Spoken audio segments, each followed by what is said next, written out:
না, কোনো আইনের ব্যর্থ এই জন্য হবে না, কারণ তত্ত্বাবধায়ক সরকারের বিধানে বলা আছে যে পার্লামেন্ট ভেঙে যাওয়ার 15 দিনের মধ্যে তা গঠিত হবে।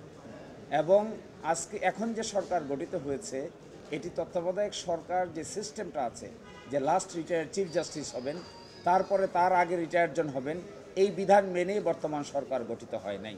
ফলে তত্ত্বাবধায়ক সরকার যদি আপনি এখন বাস্তবায়ন করতে চাই, তাহলে বর্তমান যে সরকার আছে এই সরকারের সিস্টেমের মধ্যে ওটাকে ফিট ইন করার পসিবল না। তাহলে কবে পসিবল হবে? পসিবল হবে ফ্রম নেক্সট পার্লামেন্ট।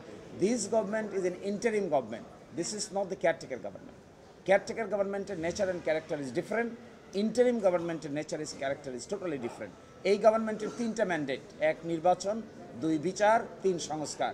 কেয়ারটেকার গভর্নমেন্টের সামনে কোনো এজেন্ডা থাকে না, শুধুমাত্র রুটিন কাজ করতে পারেন এবং ফ্রি ফেয়ার ক্রেডিবল ইলেকশন আয়োজন করতে পারেন। তারা সংস্কারও করতে পারেন না, বিচারও করতে পারেন না, এবং তারা কোনো ধরনের নির্বাচন ছাড়া আর কোনো কিছুতে হাত দিতে পারেন না। ফলে this government and caretaker government is to different dimension.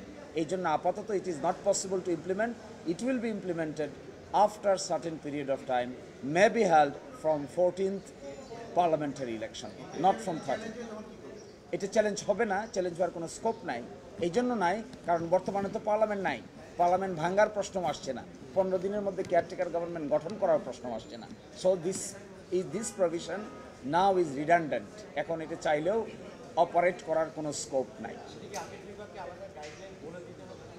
বলে দেওয়ার কোনো প্রয়োজন নাই। তারপরেও চাইলে আমাদের আপিল বিভাগ প্রসপেক্টিভলি ইফেক্টিভ অথবা 14th পার্লামেন্ট থেকে কার্যকর হবে এই কথাটা চাইলে বলে দিতে পারেন, কিন্তু বলার সুনির্দিষ্ট কোনো প্রয়োজনীয়তা নাই।